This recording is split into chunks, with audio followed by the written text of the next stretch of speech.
Vous ouvrez votre téléphone sans trop vous y attendre, comme un jour comme les autres, jusqu'à ce qu'au milieu de vos histoires, elle soit là, souriante, à côté d'un autre homme.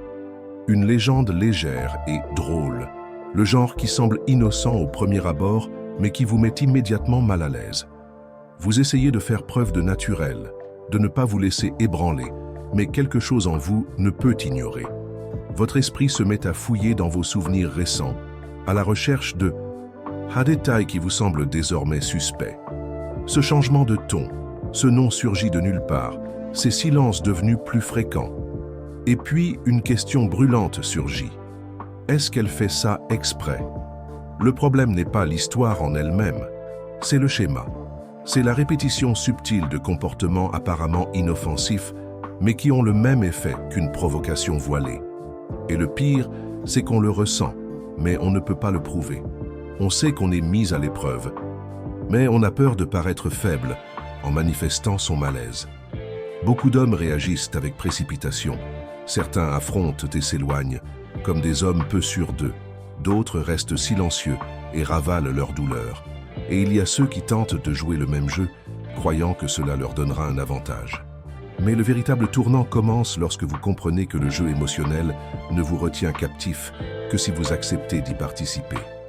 Et si ce début vous a déjà ému? Dans la minute qui suit, nous mettrons en mots ce que vous avez toujours ressenti, mais que vous n'avez jamais pu expliquer. Je sais que ces mots vous ont touché comme personne auparavant, et il est temps de briser ce cycle. Vous n'êtes pas seul. Cet espace est destiné aux hommes qui ont décidé de sortir du silence, de reconstruire leur posture et de vivre avec clarté, respect et orientation. Alors, si ce contenu vous a déjà apporté quelque chose de concret, abonnez-vous à la chaîne dès maintenant et aimez-la, car ce qui suit n'est pas qu'une vidéo, c'est un miroir et un chemin. Vous faites tout votre possible, vous faites tout bien, vous lui témoignez de l'intérêt, de la loyauté et de l'attention. Et pourtant, plus vous donnez, plus elle recule. Vous avez l'impression d'être constamment mis à l'épreuve, comme si le moindre faux pas pouvait tout compromettre. Mais personne ne vous a jamais expliqué les règles du jeu. Et le pire, c'est qu'elle n'admettra jamais ouvertement qu'elle joue. Ce qui arrive à beaucoup d'hommes, c'est un cercle vicieux d'épuisement professionnel. Ils n'en parlent pas à leurs amis, par honte de paraître faibles. Ils n'en parlent pas à leurs partenaires, car ils savent que s'ils se montrent fragiles, la situation empire. Alors que font-ils? Ils gardent ça pour eux. Ils ravalent tout. Et ils s'efforcent de paraître stables, même lorsqu'ils sont déjà détruits intérieurement. En réalité, les hommes modernes ont été conditionnés à être des guerriers silencieux, même lorsqu'ils sont émotionnellement affaiblis. Et tu n'es pas faible pour les sentiments. Bien au contraire. Ressentir, remarquer les signes, remarquer que quelque chose ne va pas, tout cela montre que tu es sensible et perspicace.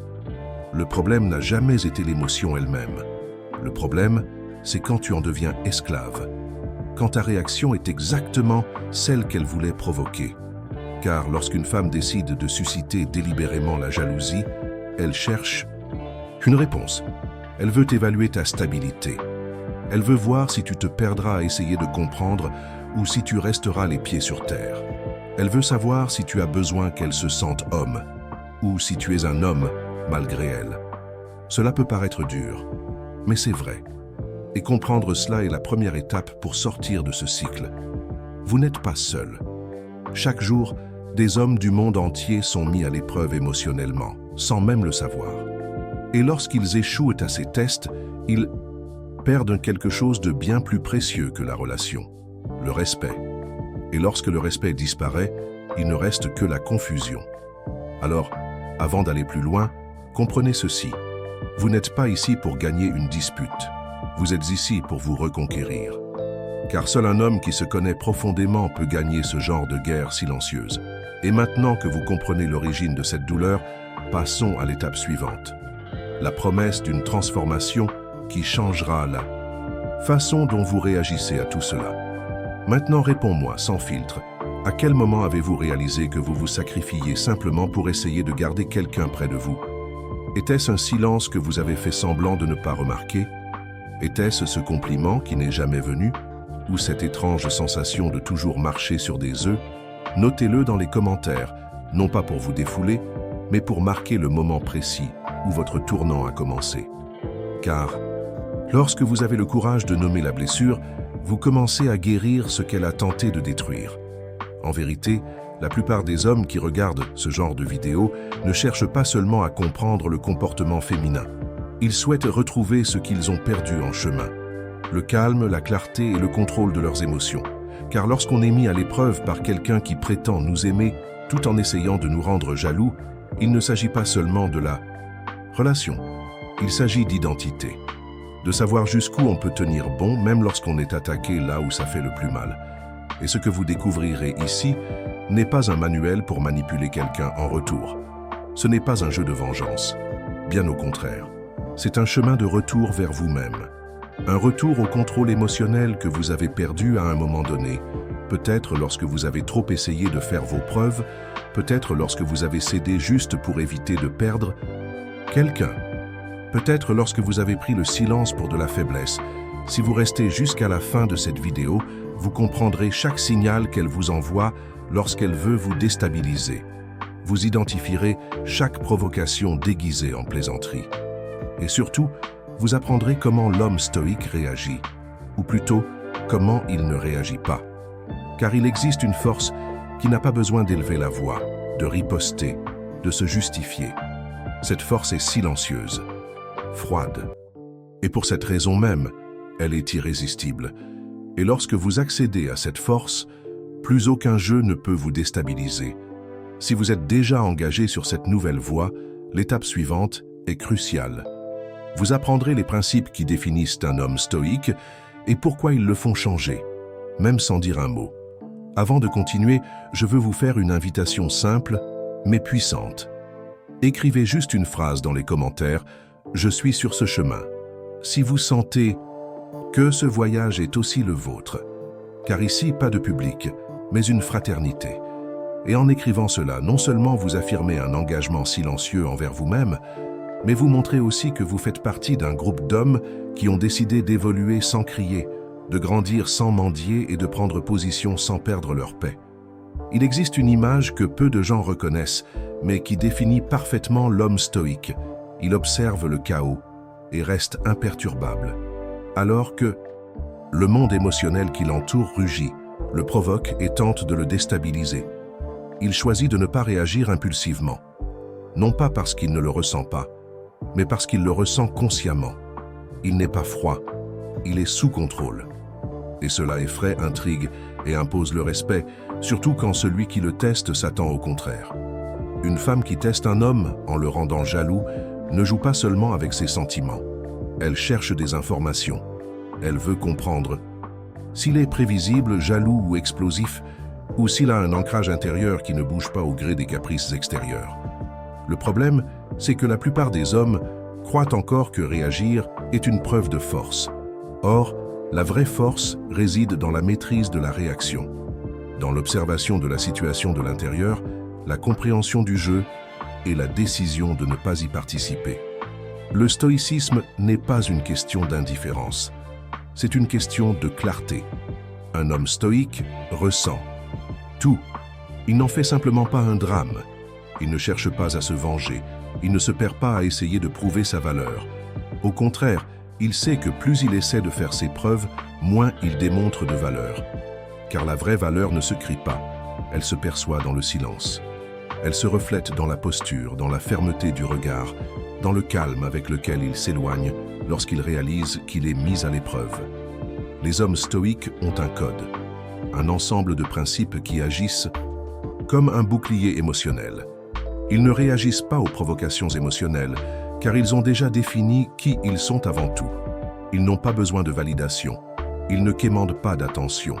Ils ne quémandent pas d'amour. Ils comprennent que tout sentiment qui doit être extirpé d'eux ne vaut pas la peine d'être vécu. Et toute femme qui a besoin de jouer avec votre tranquillité d'esprit pour se sentir spéciale en dit plus sur elle-même que sur vous. Et c'est là que la situation s'inverse. Car lorsqu'un homme cesse de répondre, quelque chose change en elle. La provocation ne fonctionne plus. Son silence dérange. L'absence de réaction engendre le doute. Et là où il y avait autrefois du contrôle, il y a maintenant du respect. La femme qui le testait commence à voir les choses différemment. Elle réalise qu'en essayant d'évaluer sa valeur, elle est tombée sur un homme qui sait déjà exactement ce qu'il vaut. Mais ce n'est pas de la théorie, c'est de la pratique, c'est de la répétition. C'est une décision. C'est vous, jour après jour, qui maîtrisez vos impulsions, qui réfrénez l'ego qui veut faire ses preuves et qui laissez le temps et votre attitude accomplir ce que les mots n'auraient jamais pu faire. Et lorsque vous intériorisez ce code, vous devenez un homme qui n'a pas besoin d'être craint, mais qui est impossible à manipuler. Maintenant que vous connaissez ce code, il est temps de plonger dans une vraie histoire. Car c'est dans le quotidien, dans les détails, que les épreuves apparaissent. Et peu de gens s'en rendent compte à temps. Tout a commencé par de petits changements, presque imperceptibles, qu'il a d'abord choisi d'ignorer.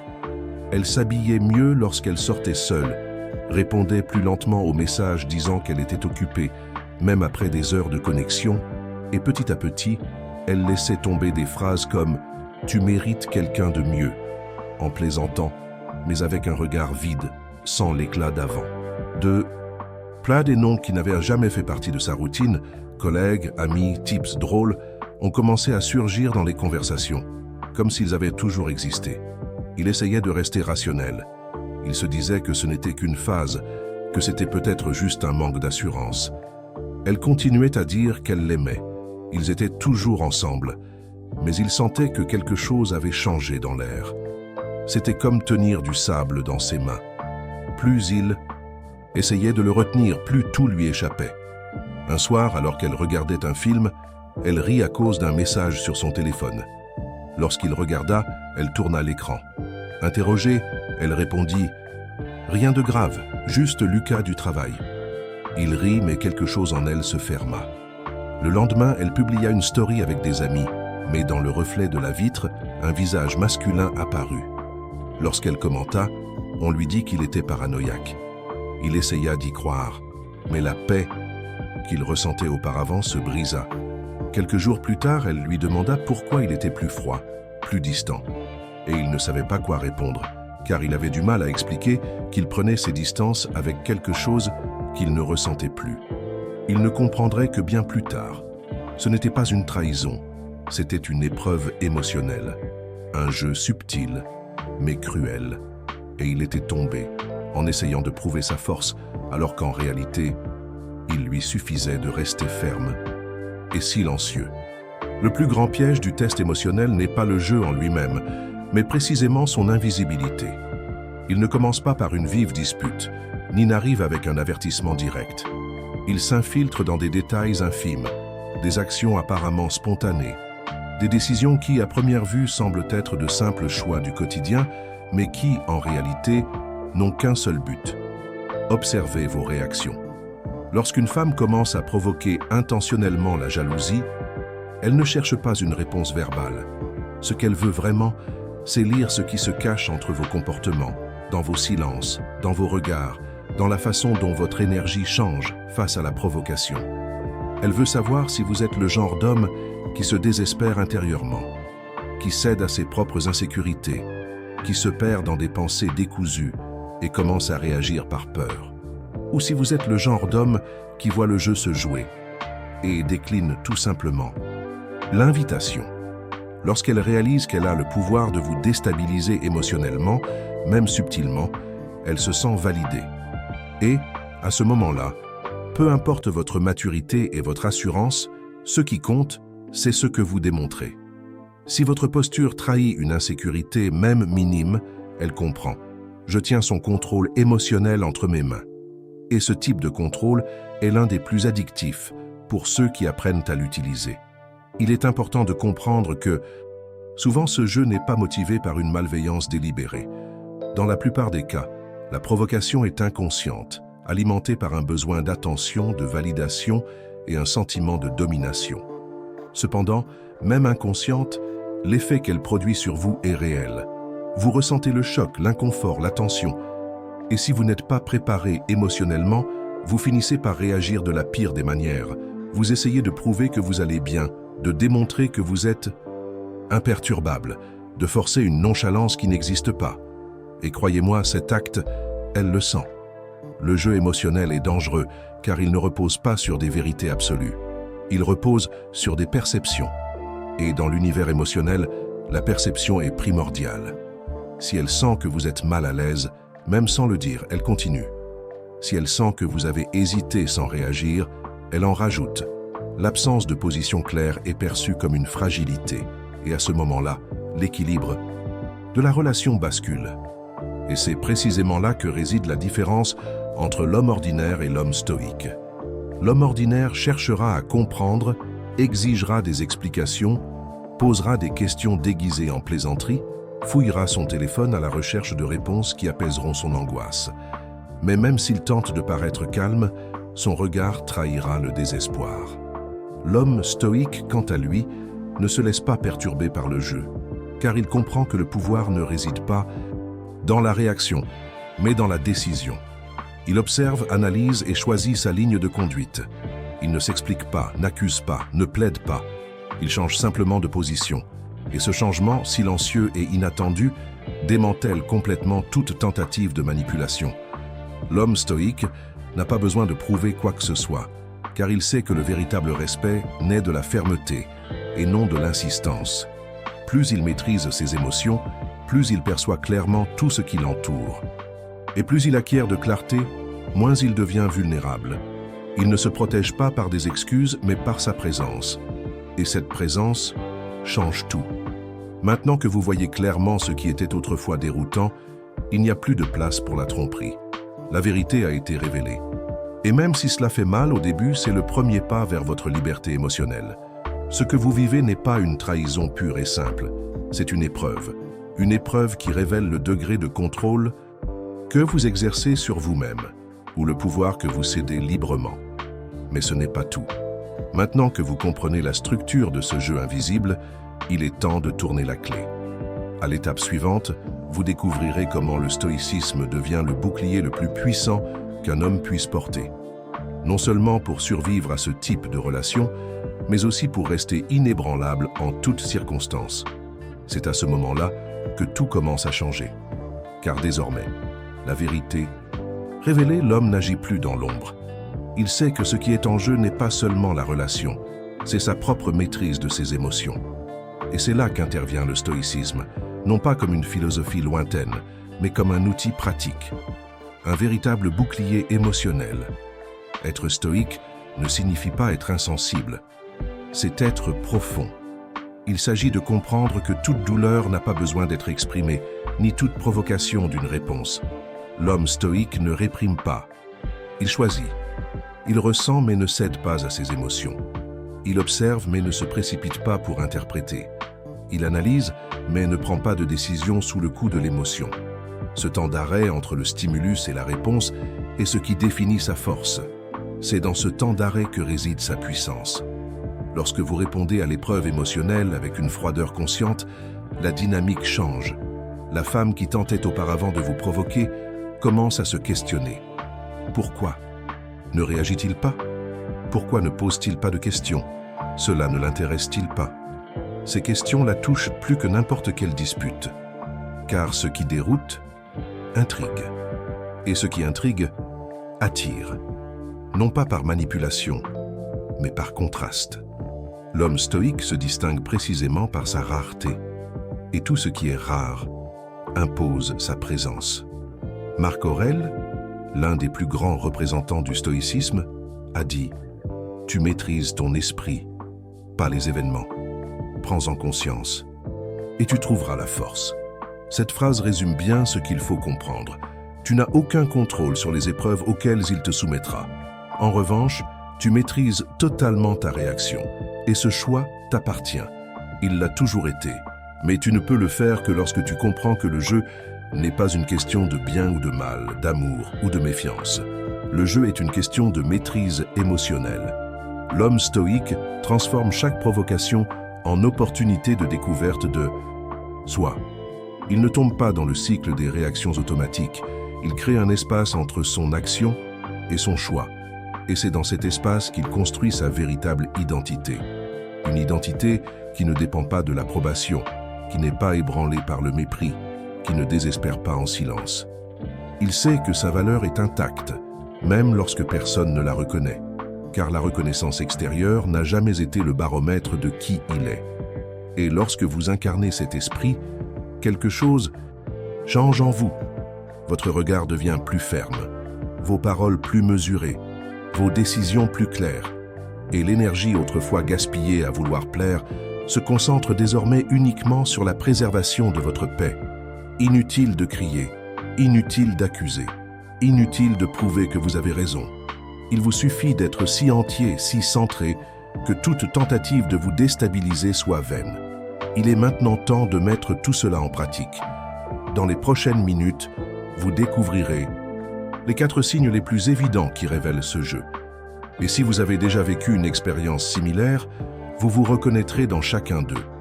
Maintenant que vous comprenez le scénario, le jeu et le pouvoir du stoïcisme, il est temps de décoder les signes. Car oui, il existe des schémas, des comportements spécifiques que beaucoup de femmes reproduisent lorsqu'elles provoquent intentionnellement la jalousie. Reconnaître clairement ces signes vous protégera émotionnellement, non pas pour accuser ni pour attaquer, mais pour comprendre ce qui se passe et ne pas vous y perdre. Signe numéro 1.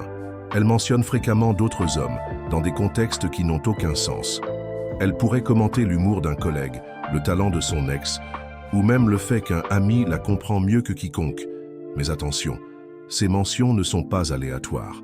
Elles apparaissent lorsque vous êtes le plus vulnérable, lorsque la relation est au plus froid, ou lorsqu'elle souhaite que vous réagissiez. Le but n'est pas seulement de vous rappeler qu'il existe d'autres hommes dans le monde, c'est de tester votre capacité à gérer l'ombre de la comparaison. Et si vous réagissez avec insécurité, irritation ou jalousie, le test est raté. Signe numéro 2. Elle se pare intentionnellement de ses plus beaux atours pour les situations où vous n'êtes pas présent, et s'assure que vous le remarquiez.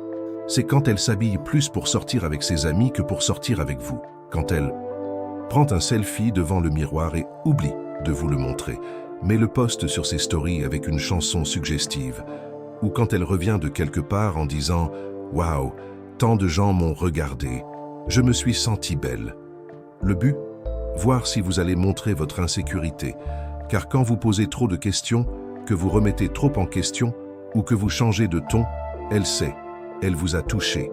Et au fond, ce genre de provocation est une question de pouvoir, de savoir que votre paix intérieure dépend de sa présence ou de son absence. Signe numéro 3. Elle fait des compliments indirects sur d'autres hommes ou des comparaisons voilées qui semblent innocentes. Elle dit des choses comme « un tel est tellement mature pour son âge » ou « ce type a l'air tellement sûr de lui, n'est-ce pas ?» Tout cela, bien sûr, sans jamais dire ouvertement qu'elle vous compare. Mais la subtilité est stratégique. Elle ne veut pas que vous la confrontiez directement. Elle veut que vous absorbiez le venin lentement. Son intention n'est pas de vous blesser gravement, mais de vous ronger de l'intérieur. Et si vous vous mettez sur la défensive ou essayez de vous faire passer pour quelqu'un d'autre, vous êtes déjà tombé dans le piège. Signe numéro 4. Elle vous observe attentivement après vous avoir taquiné. C'est peut-être le plus subtil, mais aussi le plus révélateur. Après toute action suspecte, qu'il s'agisse d'un commentaire, d'une publication ou d'un comportement étrange, elle devient plus attentive à ce que vous allez faire. Elle est attentive à vos réactions, analyse votre silence, observe votre regard. Car le véritable test n'est pas ce qu'elle a fait, mais ce que vous ferez en réponse. Et si vous la confrontez, vous perdez la partie. Si vous l'ignorez tout en étant visiblement perturbé, vous perdez aussi. Si vous restez tel que vous êtes, sans changement émotionnel, même en remarquant le test, alors elle s'arrête. Parce qu'elle comprend que ce genre de manipulation ne fonctionne pas avec vous. Ces signes, à eux seuls, ne signifient pas que la relation est vouée à l'échec. Mais ils indiquent une chose importante. La dynamique est déséquilibrée. Et c'est à vous de rétablir cet équilibre, non par la force brute ni par des discours émotionnels, mais par l'action. Car lorsqu'on identifie une épreuve et qu'on choisit de ne pas y participer, on regagne ce que beaucoup d'hommes perdent, le respect silencieux. Et attention, il ne s'agit pas de la punir. Il ne s'agit pas de lui faire ressentir ce que vous avez ressenti. Il s'agit de protéger votre énergie. de ne pas laisser votre paix intérieure être l'otage du comportement d'autrui. Et quand vous faites cela, quand vous restez ferme, calme et concentré, le jeu perd son sens. La manipulation cesse, car elle réalise qu'elle a affaire à un homme qui ne se laisse pas influencer par des émotions artificielles. Chacun de ces signes vous invite à réagir. Mais maintenant, vous avez la possibilité de refuser. Et ce refus est ce qui vous libère. Maintenant que vous comprenez les signes et leur fonctionnement, vous êtes prêt pour le tournant final. Car ce qui vient ensuite n'est plus une question d'analyse, mais de décision. Vous êtes arrivé jusqu'ici et maintenant vous voyez ce qui se passe derrière le rideau. Vous n'êtes plus l'homme déconcerté par son silence, qui perd le sommeil à essayer d'interpréter les émojis ou qui répond aux provocations par des réactions désespérées. Ce que vous avez vu aujourd'hui n'était pas qu'une simple vidéo, c'était un miroir, le reflet direct de situations que vous avez vécues ou que vous vivez peut-être en ce moment. Et peut-être que pour la première fois, vous avez pu nommer ce qui vous a blessé, mais que personne n'a jamais expliqué. C'est désormais à vous de choisir votre position, car la plus grande liberté est de ne pas faire ce que bon vous semble. C'est de ne pas réagir comme la situation l'exige. C'est de ne pas céder sous la pression. C'est de regarder la tempête et même en ressentant son impact, de rester debout, le regard calme et l'esprit ferme. Vous n'êtes pas ici pour prouver votre force. Vous êtes ici pour être fort. Et être fort, dans le monde d'aujourd'hui, signifie refuser de participer à des jeux émotionnels qui ne servent qu'à vous vider de votre énergie, à brouiller votre identité et à vous perdre en essayant de plaire à quelqu'un qui, au fond, ne veut pas être satisfait, veut vous tester. Alors si un jour elle essaie de vous rendre jaloux à nouveau, rappelez-vous, elle se fiche que vous le ressentiez. Elle veut savoir si vous êtes l'otage de vos émotions. Et cette réponse, vous ne la donnez pas en parole. Vous la donnez en silence, avec maîtrise, avec la ferme décision de ne vous laisser influencer par aucun stimulus. Aujourd'hui, vous n'êtes plus le même homme qui a appuyé sur play sur cette vidéo. Vous comprenez, vous voyez, et surtout, vous êtes préparé. Si vous êtes prêt, je peux passer au dernier bloc. Si vous êtes arrivé jusqu'ici, c'est que quelque chose en vous n'accepte plus d'être le même. Il ne s'agit pas seulement de comprendre le comportement féminin, ni d'essayer de décrypter chaque attitude qui vous déstabilise. Il s'agit de réaliser avec lucidité et maturité que le véritable pouvoir d'un homme réside dans sa façon de gérer ses émotions quand tout autour de lui semble vouloir les détruire. Et si cette vidéo vous a interpellé, c'est que vous êtes déjà au début de ce chemin, celui de la lucidité, du silence et d'une froideur stratégique. Non pas une froideur par vengeance, mais une froideur synonyme de clarté et de maîtrise intérieure. Désormais, vous ne pouvez plus prétendre ignorer. Vous ne pouvez plus dire que vous ne comprenez pas ce qu'on vous fait, parce que maintenant vous savez, maintenant vous voyez. Et savoir exige de la responsabilité. La responsabilité de votre réaction la prochaine fois que vous serez mis à l'épreuve. La responsabilité de préserver votre énergie face à ceux qui tentent de vous la voler à petite dose. Et surtout, la responsabilité de garder votre sang-froid, même lorsque tout en vous réclame une réaction. Cette chaîne n'est pas destinée à ceux qui recherchent des réponses rapides. Ce n'est pas un lieu pour des conseils de développement personnel creux ou des phrases motivantes de 5 minutes. C'est l'espace réservé aux hommes qui ont décidé de véritablement s'épanouir, qui ont compris que le plus grand tournant de leur vie ne vient pas de quelqu'un d'extérieur mais d'un choix intérieur et silencieux. Le choix de ne pas céder, de ne pas supplier, de ne pas perdre sa dignité en essayant de conquérir quelqu'un qui au fond ne veut que savoir jusqu'où vous êtes prêt à aller pour le garder près de vous. Et si vous vous reconnaissez dans ce message, n'hésitez pas à commenter ci-dessous, mais pas n'importe quelle phrase. Je vous invite à écrire « Je ne réagis pas, je décide ». Ce n'est pas une simple phrase, c'est une déclaration publique, quoique silencieuse, que vous avez compris le message. Qu'à partir de maintenant, votre esprit n'est plus un terrain facile pour ceux qui cherchent à vous provoquer. Et si vous souhaitez poursuivre ce voyage avec nous, abonnez-vous à la chaîne dès maintenant. Non seulement pour recevoir les prochaines vidéos, mais aussi pour y appartenir. Pour faire partie d'une tribu silencieuse d'hommes en éveil, des Hommes qui ne veulent plus vivre sous le joug des émotions, mais qui veulent être maîtres d'eux-mêmes, de leurs décisions, de leur destin. Dans le contenu suivant, vous comprendrez encore plus profondément comment inverser la dynamique émotionnelle, comment regagner le respect perdu sans avoir à dire un mot, et pourquoi souvent le mépris silencieux est plus puissant que n'importe quelle déclaration d'amour. Si cela vous parle, alors vous êtes prêts. Parce qu'ici, on ne pense pas les plaies. On guérit les cicatrices avec honneur.